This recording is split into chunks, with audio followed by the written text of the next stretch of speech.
2% milk. We're going to add some cocoa powder to my chocolate milk with no added sugar. A healthier alternative.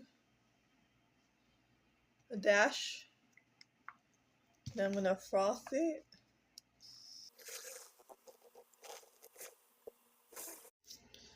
Chocolate milk.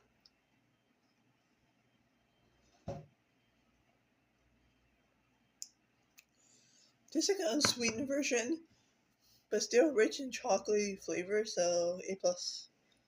And here I have my banana oat protein pancakes made by moi and my blueberries, maple syrup. You can open this, open sesame. Okay, that worked.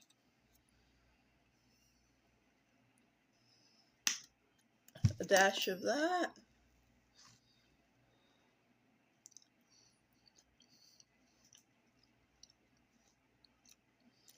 Strong banana flavor, and it has a sweetness to it for the maple syrup. I love it. And blueberries. This one's not too sweet, so I guess it's healthy.